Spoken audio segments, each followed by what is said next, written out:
Dyson is getting into headphones in the most Dyson way possible. The Zone, a pair of noise-canceling Bluetooth headphones with air purification technology built in, thanks to a bizarre-looking magnetic face visor.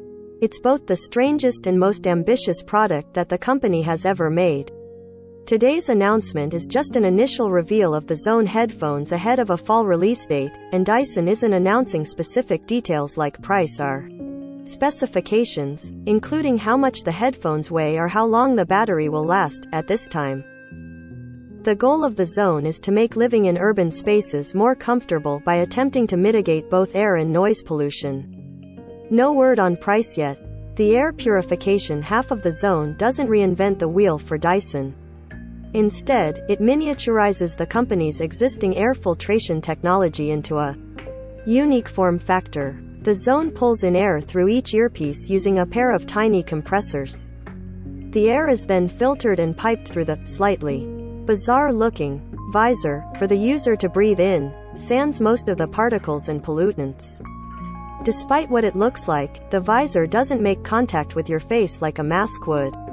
Instead, it sits in front of your face, creating a gap where a bubble of clean air can gather and be breathed in. The company showed off a separate attachment that could be clipped on in instances where you might need a proper full contact face mask, too. The visor snaps on through a series of magnets, allowing for it to be removed if you just want to use the headphones as headphones. It also has hinges that flip it down so that you can talk to people normally without having to take off the whole apparatus. The Zone's filtration system also offers multiple settings for different levels of exertion.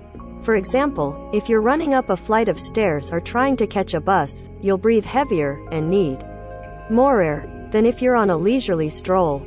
There's even an automated setting that uses accelerometers to automatically adjust the airflow. The mask is removable and flips down for conversation mode. Dyson says the Zone can filter out up to 99% of particle pollution, although the filters aren't reusable and will need to be replaced after about a year. The company says the exact amount of time will depend on how much air pollution you encounter and how actively you use the headphones. The headphone part is a little more traditional, despite being a new product category for Dyson.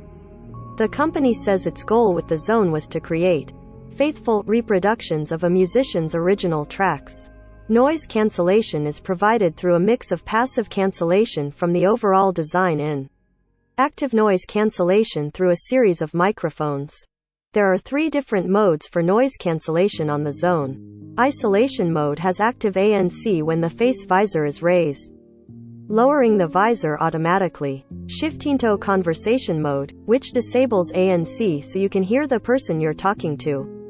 There's also a transparency mode, which filters out important sounds like car horns and sirens. Charging is done over USB-C, and the headphones connect to a Dyson Link app, which can provide more detailed information on the air quality around you. I was able to try a prototype of the Zone a few weeks ago, and it certainly seems to do what the company claims. I could feel the jets of air being pumped in front of my face, although I was indoors, so it was hard to tell just how much cleaner it was. ANC worked well, too, but, again, a quiet hotel room isn't the best test scenario, and the audio quality for music was good without particularly dramatic bass, which, arguably, was the company's goal.